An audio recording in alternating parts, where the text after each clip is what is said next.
What's up? Bang, bang, bang. I always bang on the table when I'm about to start. It seems like it, at least. Welcome back to the channel. Thank you so much for clicking. And if you're not subscribed, make sure you do so you can continue to receive newer videos. As you guys are aware, we are going through the Louis Berkhof systematic or summary of Christian doctrine, but we've taken a sort of a hiatus from that in order to just kind of share with you guys my upbringing and who Danny is, you know. Like I said before, I don't usually engage into telling people like my life story or anything like that. But hey, I thought that for fun, maybe some of you guys can just get to know me, and maybe you guys can psychoanalyze me and see maybe why I turned out to be the way I am now, or who knows. Anywho, let's continue. So if you recall on our first video of my biography, right, I started at age, I say 0, but you know, how do you start at age 0? But so we say from 0 to what do we say, 13 or something like that. And then so we decided that we were going to do from 13 to, I don't know, 18, 19ish or whatever like that. But we kind of left in the middle of me being in Puerto Rico and my mom losing control of us and my stepdad having left, so that now I have no father figure. And so that's kind of where we kind of left off, and I was talking about gangs and about how, you know, even though I was never part of a gang, or for the most part none of my friends or even the people from the projects weren't necessarily people from gangs, even though some may have been, but it was mainly a conflict between where you're from, even though I know that still happens now in America. You know, it's not just that you are from the Crips or you belong to the Crips, but you're also from the Crips or the Bronx Crips or the Brooklyn Crips. So it's like, you know, fortunately, I think, in my estimation, I'm not sure if even I don't assume that Crips fight with each other, right? But even if that was the case, maybe they'd fight for territory, and which it still doesn't make any sense. But we did. We would fight for where we came from. And so some places in Puerto Rico was notorious, and it was one of those things where you would hear that name, like you would hear the place, and like you get goosebumps, because you know that the majority of people that came from that place was no joke, or were no joke. So with that being said, like, so in the midst of my stepdad leaving, I still got my coffee. Always making my coffee, and I actually drink coffee 2 times a week. I mean, not a week, a day. I drink it in the morning, and then I drink it kind of in the evening, right after dinner. So this is always my time. And I do put a lot of sugar on my coffee.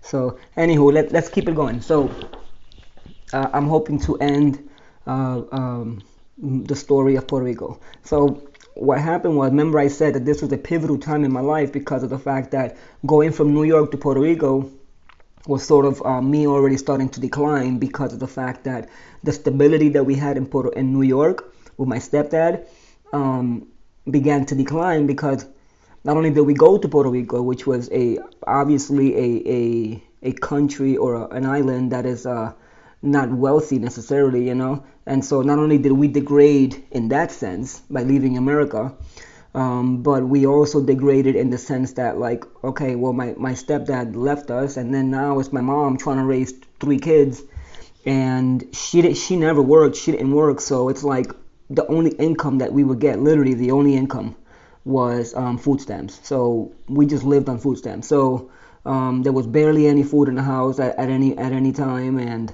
I went hungry many nights, and I don't mean many nights in a row, but there were nights that there was just nothing to eat, and when I say nothing, I don't mean like there was not even a single cracker.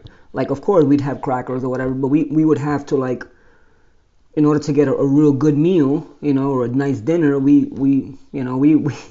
Puerto Ricans are notorious for, if we're poor, we're doing rice because it's cheap, and we're doing scrambled eggs, and or we call it revoltillo, right? And so we just mixed it in with the rice, and that's what we eat, eggs and rice.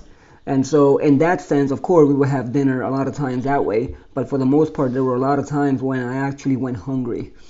So all that to say that that wasn't the main focus as far as, like, it's not the main focus as far as this story. I'm not trying to show you guys how poor I was, or that's not the main thing. It was mainly like the decline that I was heading towards, concerning my own morality and concerning my own destiny almost. So again, my brother had already began selling drugs, and he was already hanging out with the wrong people and the wrong crowd, and I began to kind of do that as well. Almost a difference between me and my brother was that, like, he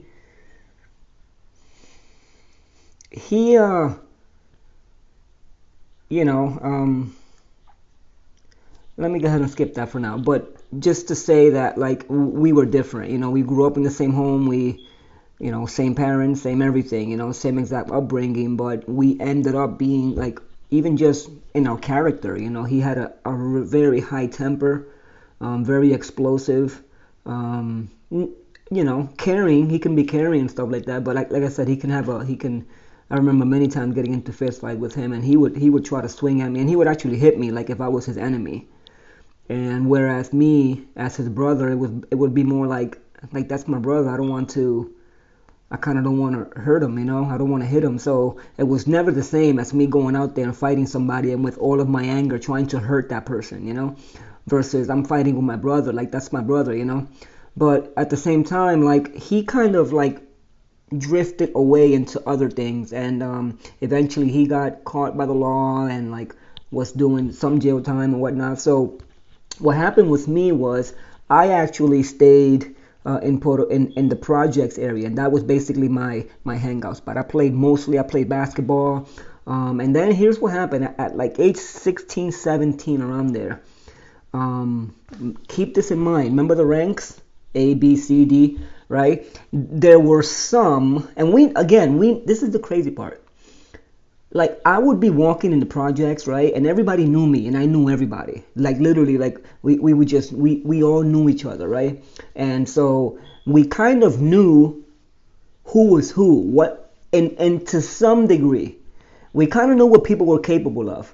And it was always like, this is the crazy part. It was always like a movie almost to watch whenever let's say I was a B in rank, for example. Let's say I was a B. And there's people that are, I know that's kind of a stupid thing to kind of analyze, but that's kind of how I picture it in my mind, as far as, like, yeah, yo, I'm crazy, what I'm saying? Like, I will go up to somebody and stab them, or I will go up to somebody and punch them, what I'm saying? So that makes me a B. But what I'm not willing to do is pull a gun and shoot somebody. So that makes me not willing to go to C, for example, whereas somebody that's willing to pull a gun and kill somebody, we say that person is obviously more dangerous than Danny, for example. And that's how we would rank ourselves, how crazy the person was, to go ahead and not give a crap, basically, and then just go ahead and go crazy on people. So we knew who we can mess with and who we couldn't. So it was always like a movie to be able to watch people who were up there in the ranks fight with each other, So to give you one example, we'd be in the projects hanging out, and all of a sudden a ruckus breaks out, and then all of a sudden, yo, what happened? Everybody's trying to figure out what happened, and surely enough, You know, a person named Belto, for example, is fighting with another guy named Cheo. And it's like, yo, you kidding me? Cheo's fighting with Belto. And now we get to go in there and we're seeing what's happening. One of them pulls out a huge butcher knife and they're just trying to kill each other. But it's kind of like weird because like it was always weird to see that these, like, again, to see the ranks, and then once that beef gets squashed, to be able to sit back and say, wow, like, yo, this Cacheo was down here, and with what he just did right now, he was like up here now. He's like he elevated himself, and everybody, and that becomes the talk of the town. It becomes the, yo, I can't believe Cheo did that, yo, he's crazy, yo, and then now in everybody's eyes, he's more respected. So this is a common thing. This happens in street life. This is why I say gangs, gang members, this is what they're shooting for. They're shooting for not only respect, but they're shooting for even more and more popularity. So they're willing to go out there and to see how far they can push themselves to that limit. So I got there as well. And so there was a sense in which, like, if I was plus or whatever, and I was trying to jump to a B, well, what do I have to do? I have to try to start a fight with the person who's in B, or I have to try to rob him or something, or I'd have to try to, step up my game as far as, like, maybe now, since I don't sell drugs, maybe I'm gonna go ahead and sell drugs, and now that I'm a drug dealer, then people are gonna respect me more. So watch this. This is where I was saying that's crazy, because I know that there are people out there who, again, I mean, let me use the same analogy: A, B, C, D. You start at A. You in your street life, you begin to do stuff that elevates you more. B, right? And C, and then you kind of grow, right, in your thugness, if you will, right, in your criminal activities, and you get more notoriety, and you get more, like, people begin to recognize you more and to respect you more. So here's what I'm trying to say. What happened to me was, now watch this, because the projects, now this is where it gets awesome in one sense, in a criminal sense, obviously, and I'm right now I'm talking in the flesh, this is where it gets, like, super crazy. So because I was living in a house literally right next to the projects was government owned, and our house was obviously a private house, right? We were renting a private house. So with the projects, the law enforcement, right? In this case, they were called los agentes, right? The agents or whatever. But in reality, they were basically our modern day here in America equivalent to, not a private investigator. What am I? They're cops, but the ones that are an undercover cop, yeah, like undercover cops. Okay. Oh my goodness, I drew a blank there. So it would be like the equivalent to America's undercover cops, where they ride around in unmarked vehicles and stuff, and they dress just like us in the street. So that's what everybody was afraid of when they're selling drugs, is what we call los agentes, or the agents, right? So everybody was always on the lookout, because those agents, they can go anytime they want to into the project, anytime they want to. And they don't need search warrants because that's government owned or whatever, so they just literally start raiding stuff. So the people from the projects were smart enough to not only know where to hide stuff, but they were smart enough to not keep stuff in their home. So if you were a small-time drug dealer, then you might be tempted to keep stuff in your home that's very little, that at any case, if the agents do come in, you can flush it down a toilet. But here's the question: what happens to the bigger drug lords? What happens to the bigger people, right, who is high above in rank, that have blocks of kilos and all that stuff? Well, you can't just keep it in the projects. So they always kept it outside of the projects. And so here's where it gets crazy. Like, because I was known in the streets, and let me tell you what I was known for. I was not known for stabbing people or for killing people. I was not known for that. Like, I was too humble for that, if you will. I was too mellow for trying to kill somebody, but a lot of my friends were already there. Like, some of the people that I would hang out with literally had bodies, and I've seen some stuff. But anyways, So, but I wasn't there. I was more my biggest thing, which is something that again I mentioned already in the prior video, was I used to love. I mean love to fight, like fist fight. I used to love to fist fight. And so that was my major thing. Everybody knew me in the projects for being the one who's always fighting with somebody. I mean, I was always fist fighting with somebody. Um, Luckily, and this is what I mean by luckily, like luckily, um, I never had to go above fist fighting as far as trying to stab somebody or anything like that, but I never had to. We kind of learned how to solve our problems with the fist, right? Sometimes you couldn't solve the problem with the fist, and so the beef would remain, for example, or until somebody else just humbles themselves and say, yo, like, I don't want any more beef, right? But at the same time, we still knew who to mess with, right? So here's what would happen. Because I was notorious for fighting, and I'd fight with even like crazy dudes in there. Here's what would happen. Because I was already known in the streets, I actually began to, one day out of nowhere, somebody was like, one of my friends was like, yo, why don't, here's what happened. It was 4th of July in Puerto Rico, and one of the customs in Puerto Rico and in the projects is that for 4th of July, a lot of people flock to the beaches on 4th of July at nighttime and everything. Well, that 4th of July, I stayed in the projects. So the majority of drug dealers weren't there. And obviously the way the drug deals will work is that in the whole project, there's two main points or two main spots and then there's two main entrances into the projects.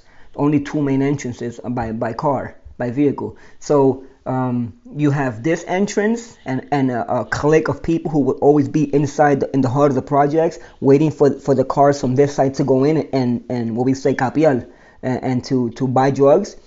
And then on the other side of the projects, there was the other entrance where some other people another clique would hang out in that area, and that's their side. So if you want to call it east side, west side, whatever, But here's what happened. That night, no one was there. There was only maybe 2 or 3 people selling drugs, and everybody else went out to the beach. Well, somebody convinced me right then and there, like, yo, man, like, sell drugs, bro. You know what I'm saying? Like, here, sell this, And so I think they gave me 30 bags of cocaine, 30 dimes. And that would have been 300. And then the way it works, obviously, out of every $10 that you sell one baggie for, $10, then you keep $3, and then the boss gets 7, right? So that was our cut, $3 out of the 10. And so if it's $300 worth of cocaine, which was 30 bags, then I'm getting what, $30 out of that? And the drug lord or the guy who owns the drugs would get 207 or 230 or whatever, if I did the math right. $3. Anyways, whatever the math is right now, I don't want to think about math. So here's what happened. I did that that night, and I began to sell, and I was super nervous because I'm like, even though I already knew exactly what I had to do, because I'm telling you, even though I myself wasn't actually dealing drugs and selling it, like when the cars would come in, I wouldn't actually negotiate with people. I didn't have any drugs on me. I was always around them. So if there were 10 people right there at the drug spot selling, I'm right there in the 10. So the only difference is that I'm not actually the one who's doing the transaction. So that night, since I already knew how to do it because I was looking at all my boys doing it, so finally I was like, you know what, I'll do it. I'm just gonna risk it, especially because there's not a lot of people in here. So what I ended up doing was they gave me 30 bags of cocaine, and then so I ended up selling that night, like, I don't know, I sold 10 bags or whatever, 10, 12, 15 bags, which is pretty good in one night, considering that it was my first time and considering that, like, it was 4th of July. So anyways, I have to say this too. Here's what happened to me one time. There was a guy, I'm not going to mention him, obviously, I'm not going to call anybody by name, but I am going to make up fictitious names. So this guy I'm going to call... what, I don't know. Let's call him Bobby, all right? Puerto Rican Bobby. So this guy, right, and his name was Bobby. His brother was, and I'm not lying when I say this, so high up in the ranks and so well respected for having actual murdered people as well. Like this guy was notorious, really, really bad. And that was the brother, right? Who, in my judgment, was obviously lower in rank in the sense that he wasn't as crazy as his brother. Like his brother was way up there. His brother was like, this is one of the guys you don't, when you see him coming into the projects. Remember the past videos I had said that like some people were so up there in their respect and in their, that they barely even hung around the projects. And whenever they did come through the projects, it was like everybody hailed down, like everybody bowed down because like, uh-oh, this person just came in and you don't want to mess with those people. So that guy that I'm telling you about, that's way up here, that's not who I'm talking about. But his brother, we're going to call him Bobby. His brother was, let's say in a rank from A to whatever, to Z, not even to Z, but like he was, C, D, E or whatever. He was really, really like crazy. And well, anyways, he was one of the people who was well established in the projects to actually, not only did he sell, and he was an older guy too. Not only did he sell, but he actually would also enlist others to sell for him. And so he was the one, watch this, he was the one that at one point gave me 30 bags, right, of cocaine. And here's what ended up happening. This is crazy. This is after the 4th of July. So he heard about it, and then he was like, oh, so you're selling now? And I was like, yeah. He said, yo, here, sell this for me. So he became my drug lord, if you will. Like I basically had to answer to him because I'm selling his drugs. And if anything happens to those drugs, that I'm held accountable by him. You know what I'm saying? In other words, like I have to face him. And I didn't want to face that guy, trust me, because even though he's not way up here, that man would have killed me. He would have killed me for sure. Or at least done some major harm. So here's what happened one day. I had the drugs, the 30 bags, and I didn't have a chance to sell it. And so what I did was I hid it in my room. I don't know if it was under the pillow or underneath the bed or whatever. Well, what happened? I went to go home and get the drugs. And as I was going uphill as I was going actually, let me tell you that when I went to go get the drugs, they were gone. Like they were completely gone. And I am freaking out because keep in mind, I have no job. I'm still a teenager. I'm 16 or 17 years old. I don't know where to get money. I have no source of income. My mom doesn't have any money. My mom is poor. You know what I'm saying? We're living off of food stamp. We don't even have money to eat a lot of nights. So I couldn't find the drugs, and I'm like, yo, what the heck happened? And I'm freaking out. I am freaking out. But my mom wasn't there at home. And so what ended up happening was I was going down back to the project, freaking out, wondering how the heck am I going to tell Bobby that I don't have his drugs, that I lost it. And I don't remember if I cried. I mean, I was crying. I'm like, oh my goodness, like I'm in trouble. I'm in major trouble because that kind of stuff, like in Puerto Rico, they don't fly with that. And so what happened was, like, as I was going down back to the projects, trying to figure out what the heck I'm going to tell this guy, I'm like, oh my goodness. So I see my mom coming up. And I kind of had a feeling, that my mom saw it, and then she caught me with it. So surely enough, as I'm going down, she's going up, and I confronted her about it. And I said, Mom, I said, I know you have it. I said, you need to give that back to me. And you know what she told me? She literally, like, her hand went all the way back here, and she just whacked me. She whacked me one good time in the face. She slapped me real hard. And she said, I flushed it down the toilet. Don't you ever bring drugs to my house again. And she told me she flushed it down the toilet. And I lost it. I'm like crying. I'm like, Mom, please tell me you're lying. Please tell me you're lying. They're gonna kill me. Like, you don't understand. And she's like, oh, well, it turns out that she lied, and she really didn't flush it on the toilet. So she ended up giving it back to me. And she warned me. She said, if this ever happens again, I'm going to personally go down there to the projects. And I am actually going to confront whoever gave this to you. And I'm like, oh my goodness, I don't want that to happen. I don't want that to happen. So she gave me back the drugs. And immediately. And by the way, actually, I lied. Let me take that back. When I found out that I didn't have the drugs, right, I had went back down to the projects. And I did muster up enough courage to tell Bobby that I didn't have his drugs anymore. And I was freaking out. And I'm like, oh my goodness. So I did actually ended up telling him, yo, I can't find it, but I told him, I said, but I'll pay you, give me more drugs or whatever, and I'll actually sell it, and whatever is my portion, you can have it. In other words, I'll sell until I pay your debt, you know what I'm saying? And he knew I was good for it, you know what I'm saying? Because he knew me from the neighborhood, and he knew I was always there. And he also knew my brother, that my brother was also kind of crazy too. So when I had told him, I was like, yo, I told him, I said, yo, I'm sorry, you know what I'm saying, and then he basically was like, yo, man, and he kind of, forgave me or whatever, but he told me that I need to pay it back, and I said, yeah, I will, you know what I'm saying? So I ended up going back home, and as I was going home, then I met my mother coming down. That's what happened. And then when I met her, I confronted her, and I said, Mom, and then that's when she told me she didn't throw it out. So she gave that back to me.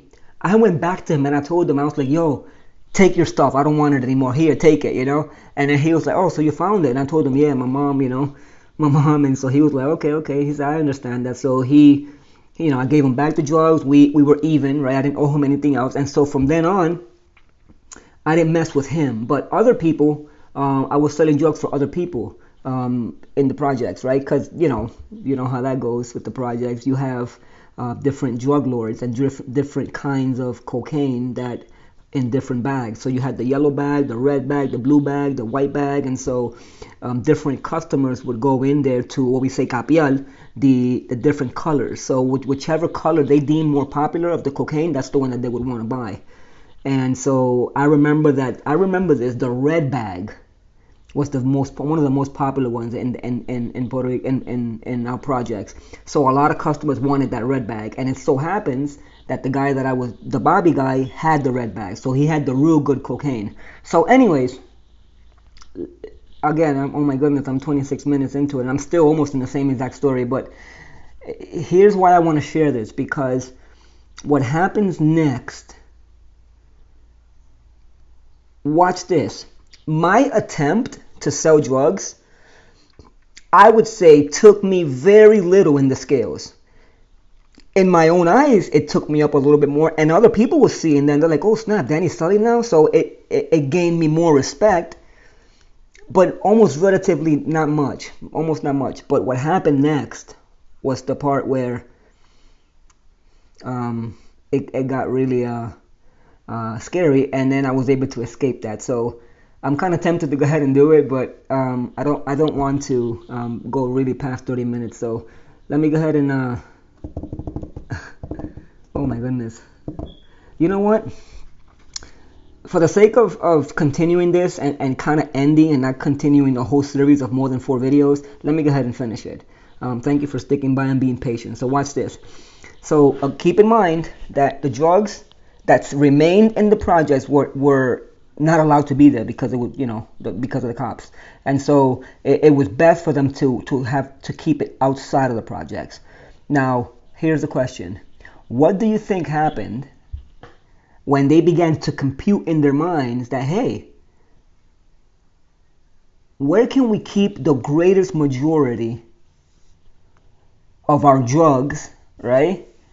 That is easily accessible and we can trust the guy. Well, it was me. And so what ended up happening was, like, watch this. If I am an A down here, trying to be a B, trying to get more, and there is, I'm going down here in the scales. If I am an A, there's a B. Then there's the Bobby. Let's say Bobby, I'm going to put him in the ABC. Let's say he's in the D. Like, he's crazy, right? And then his brother would be kind of more like in the ABC, D, E, F, G, like in the G. Super, like. But then here's what happened. That brother, the one who's in the G, who's like, you don't want to mess with this guy.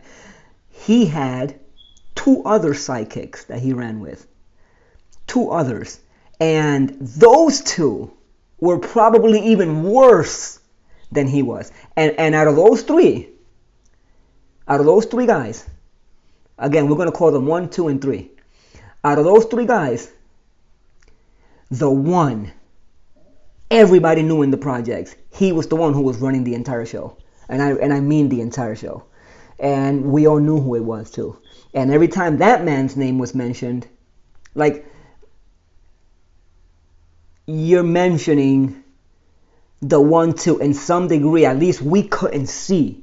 But even though we knew the ranks and we knew that we can see above each person, if I'm an A, I can see above B. I know who's above B. I can see C, D, E. But there's only so much you can see because a lot of things is happening behind closed doors. So one thing I knew for sure from my perspective, you couldn't see past this one guy. Like he was the one who was running the show. And watch this. We're going to call that guy 1. And then that other guy's brother, we're going to call him 2. And then his other sidekick 3. So 1, 2, and 3. These 2 and 3, let's set them aside because that's not who I'm going to be talking about. It's this one here. The one that's a 1. Here's my question. If you can become friends, really good friends, with 1, what's going to happen to all of your other relationships down here? Well, easy.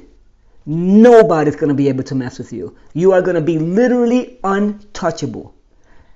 And that was the dream for the gangster. That was the dream for the criminal, to be able to get up to the top dog and be his friend and have him have your back so that all of these little dogs down here ain't going to be able to mess with you, because once they find out, yo, don't mess with him because he's with the top dogs. The respect, the power, the money. Watch this. Well, here's what happened. The 1 up here had a lot of people under him. And these people were the ones that were constantly in the projects, right? And dealing out, their portions of drugs so that other people can sell them, right? And so the 1, he's just delegating. He's just up here. He's giving them, he's the one with the major bulk. And he's handing them down. So here's what happened. Under the 1, we have all of these others, right, in their ranks. Well, one of these guys in the ranks down here came up to me one time. Literally, he came up to me, and he was very well respected in the project, extremely well respected. He came up to me one time, and you know what he told me? He said, I just received orders. Like literally, I just received orders from 1 that he does not want you in this project selling drugs. And I'm like, oh my goodness, I'm freaking out because I'm like, what did I do wrong? Like, if he doesn't want you in his projects, you're not going to be in his projects. So this guy came up to me and he's like, yo, 1 told me that he doesn't want you here selling drugs anymore. He doesn't want you to sell anymore. And I was like, okay, like, what did I do wrong? Like, what happened? And he was like, oh no, he wants to talk with you. And I'm like, are you kidding me? Like, that's super scary. So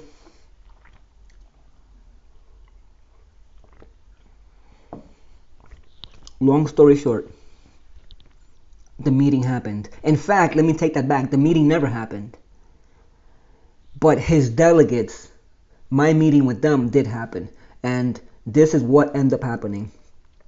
He wanted me, number one, wanted me off the streets because he saw in me a person whom he can use to his advantage big time. Why? Because I had the little home outside of the projects, which is literally right next door. And he basically wanted to store all of his stuff, or at least not all of it, but at least some of his stuff for easy access in my house. Now, my goodness, watch this. By this time, my brother had already moved to Florida from Puerto Rico. He had already moved from Puerto Rico to Florida. So he was already established in Florida. He had already a job. He had met a girlfriend who was living with him, and they were living together. So he was doing good. He was working, and he had his girlfriend and stuff. So he was already here in Florida. Well, while I stayed in Puerto Rico, I kept getting worse and worse and worse. And then when this guy said that he doesn't want me selling drugs, because one said so, and one wants to talk with you because he wants to and here's what the offer was. This guy was going to pay me $100, which, by the way, $100 in that time was a lot of money for me. Trust me. And when he said, they were going to pay me $100, I think it was a month or something like that, or initially they were going to give me $50 for the first initial thingy, and then 2 weeks after they're going to give me my $100, and then every month after $100, something like that. I don't remember too clearly, but here's what happened. It happened.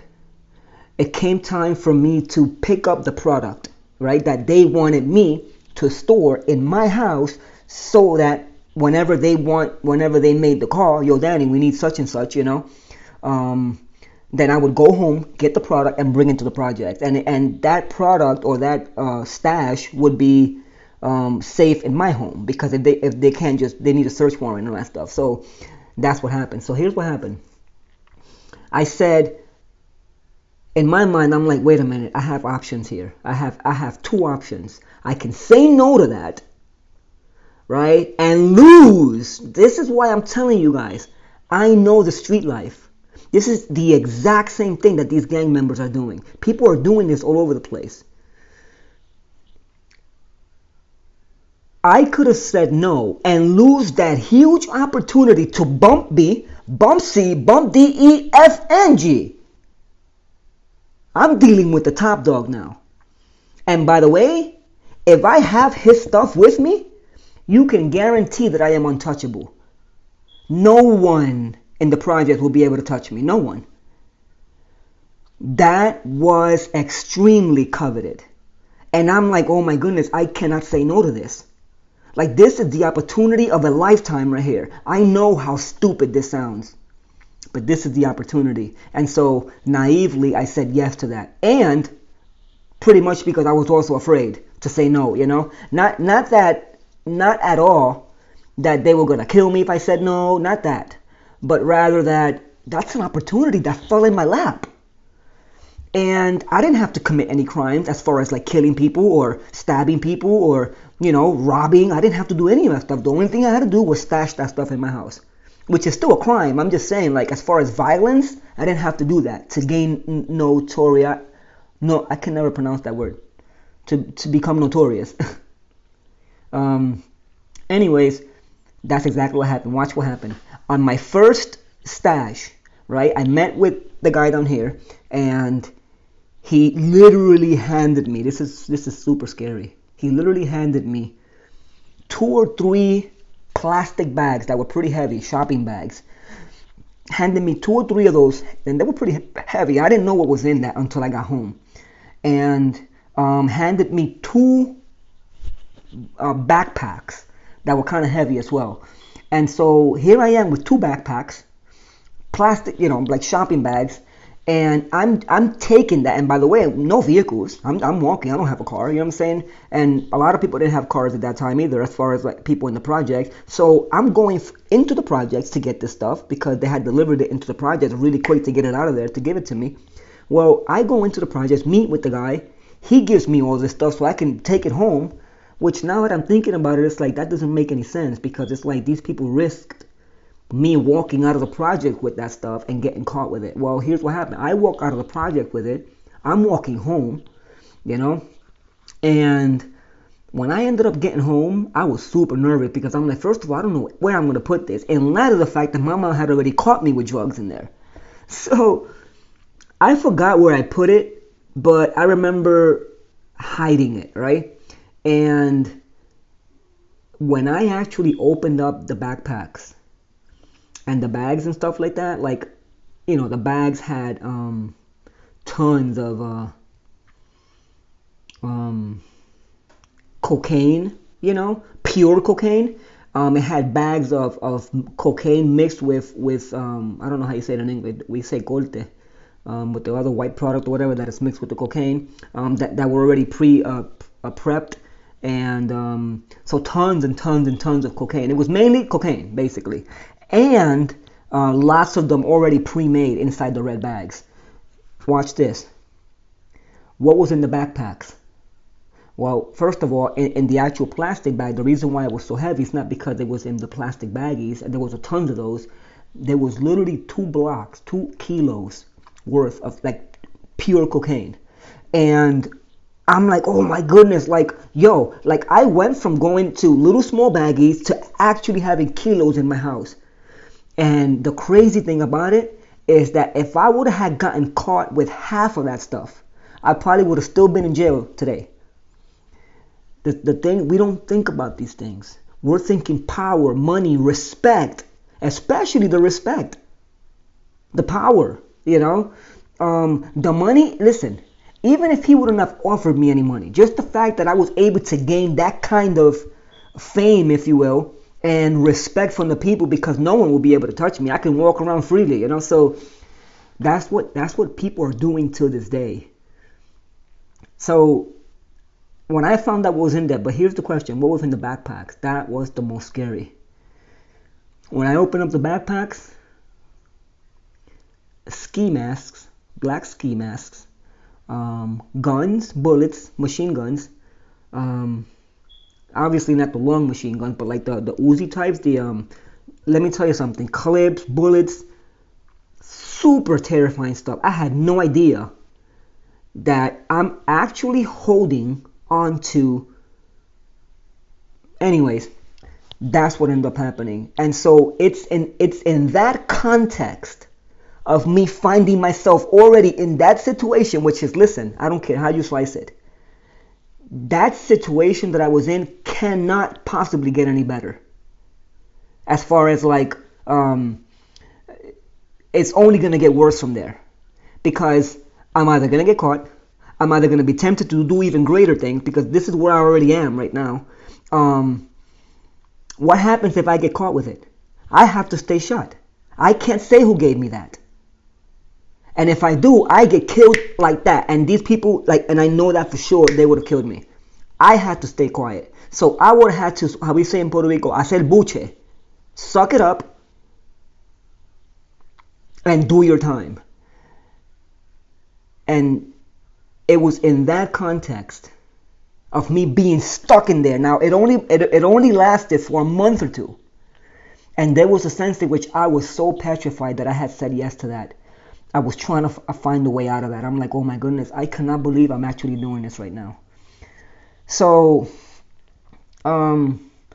it turns out that in that context, that only lasted about a month or 2 months around there, where finally, in that context, I get a phone call, or my mom got a phone call, by my brother in Florida, wanting us to go to Florida with him because, you know, he wants us to go over there and to escape the life of Puerto Rico, because we were poor, we didn't have anything, you know. I'm already damaging myself, and my mom or my brother didn't know how deep I was getting into that stuff. But all that to say that it was in that context of me already getting my feet wet into blood almost, that my brother, we got a phone call, and my brother basically said he's going to send us the plane ticket so we can go to Florida and basically start living here.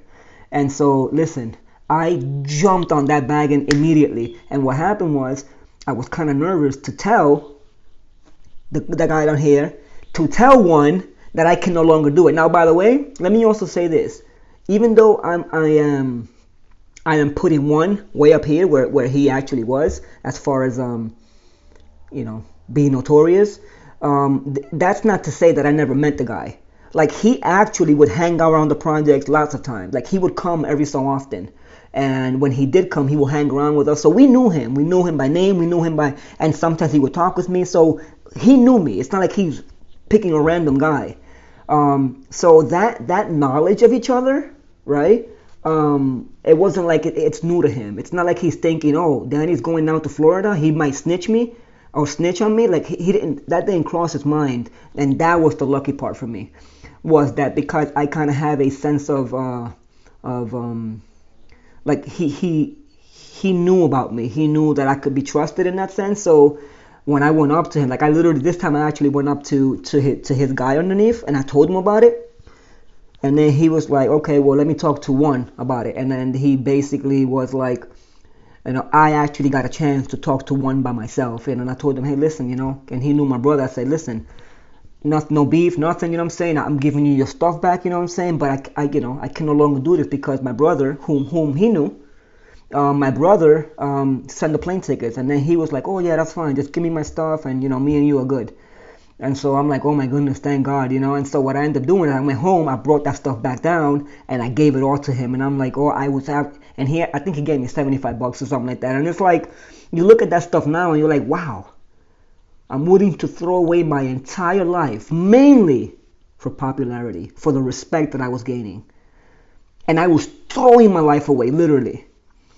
And by the way, what these guys were doing up here, you never come back from that. And I am not going to say what happened to the destiny of these people and the stuff that they ended up doing in the end, that I would have had already been there. I'm not going to mention any of that stuff. But here's what I'm going to say.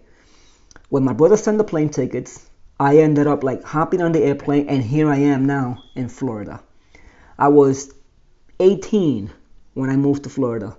And till this day, I look back at that and I'm like, oh my goodness. I actually escaped that. Which, by the way, even though I'm not going to mention much about what happened to these people and the stuff that they did, I can tell you one thing. A lot of those people up here and in between, 70%, listen to this, 60 to 70% of those people are dead, they actually got killed, or they're in prison for the rest of their life. They got caught. Here's my question.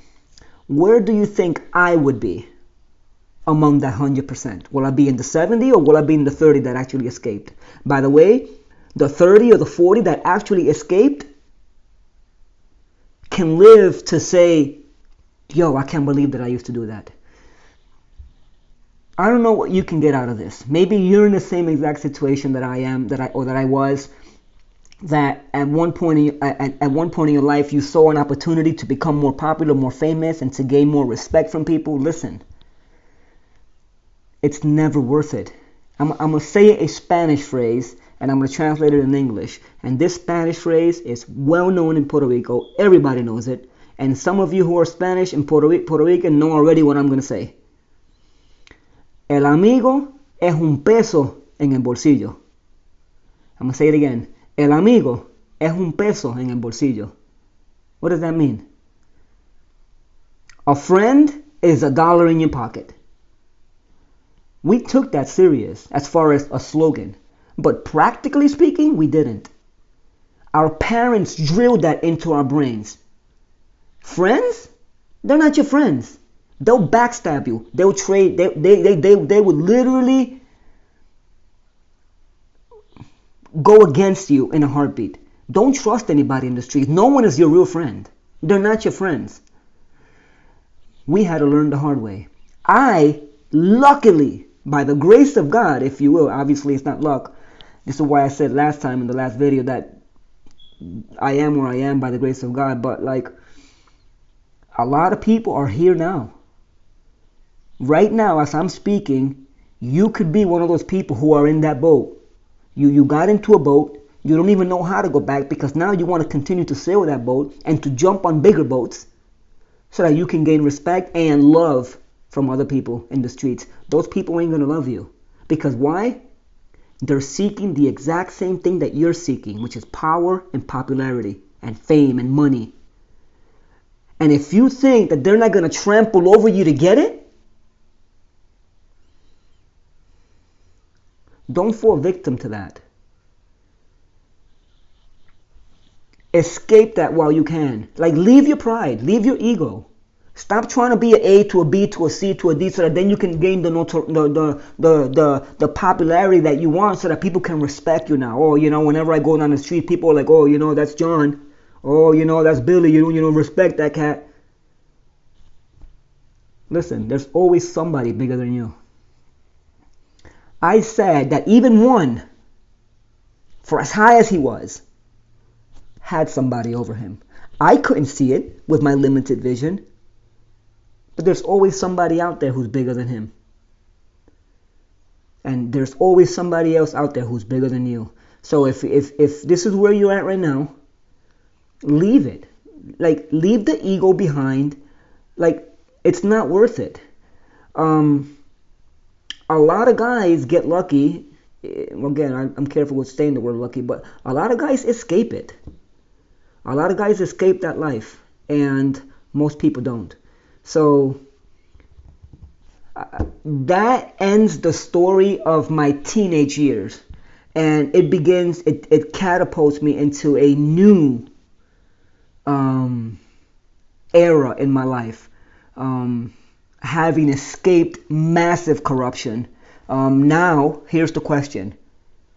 You're plucked out of that. You still have a sense of wanting to gangbang, if you will, and you still want to basically fight, and you still have a temper. What do you do now that you're in the United States and you're in Florida and you have an opportunity to make it, to be a better person? Do you take it? Do you leave your pride behind, your ego? Or do you continue to feed on the pride and the, oh, you don't know where I'm from? I'm from Puerto Rico. I'm from the streets. I did A, B, and C. Or do you humble yourself and say, you know what? I need to leave that life behind. So that's left as a cliffhanger for you, so I can tell you what happened between 18 years old in Florida to like I was 27. And that will be for my next video. I cannot believe I've been here almost an hour to give that story. And I have skipped tons of stuff. And I mean tons of stuff that I used to do and stuff that I've seen. Like real murders. Like I've seen stuff. I've actually like been around a lot of stuff. But anyways, I skipped all that stuff. All that to say that, like, let me say this in closing. A lot of people say that Christians, right? Any religious person, any spiritual person, these people are a bunch of cowards. They're cowards. They don't have the balls, right? Or the courage, right? To face life and the grim reality of life. And so people flock to religion because they're just a bunch of weaklings. That is not true. There's a reason why I'm telling you these stories. And these stories are not pointing to a man who was weak. I did have my weaknesses for sure. And there are other people that were way above me who were way stronger than I was. But I was also a lot stronger than a lot of people under me. So all that to say that people don't join religion. I mean, some people can join religion because they're afraid of stuff, or because they're just a bunch of wussies. But Christianity is a totally different monster. Here's what I want to say in closing. When I became a Christian, it was not because of fear. It was not because I was afraid of people, or because, oh, I just need somebody to make my life count. Listen, I was a bad person. I've done bad stuff. So this Christianity stuff is real. It's the real deal. When God reaches down and he snatches you, you feel that. You know that. And so I want to close this video by thanking God in the face of Jesus Christ for having not only providentially guided me through those mischiefs, through those errors, sins, rebellion, and plucking me out of that by his grace, which, by the way, reminds me of what happened to Paul, right? Breathing out fire against Christians, having them get killed and putting them in prison because he hated Christians. And if you want to talk about a bad guy, right? He was the enemy of Christians. And it was on the road to Damascus to persecute more Christians that Jesus appeared to him and knocked him off his horse and said, you are going to be mine. You are now going to be working for me. And so there's a sense in which Jesus was the one up here who came down to the low rank and snatched him and said, now you will work for me. Does that ring a bell? I work for the one in the streets in Puerto Rico. I no longer have to work for that anymore. I work for the one, Jesus Christ, who in his mercies plucked me out and said, you will now work for me. There's no greater job to be in. There's no greater, listen, I'm getting emotional now. There is no greater employer than Jesus. Run your street life. Go ahead and continue your gangbanging. There is always a boss over you. You don't like boss? You don't like to be bossed around? You want to be your own macho man? Someone still be your boss. I don't care how you slice it. And they own you. Stop trying to climb the ranks. Be humble. Humble yourselves before God, and listen, He will exalt you. I serve the living King now, and there is no greater employer in this world, which, by the way, I don't have to worry about him mistreating me. I don't have to worry about him pulling out a gun and killing me because my mom flushed the drugs down the toilet. Escape the life now that you can, while you can. If you are planning to maybe head that way, don't do it. Don't get your feet wet on that. It's not worth it. It's never worth it. And so by the grace of God, I am who I am, which, by the way, this is exactly what Paul concluded.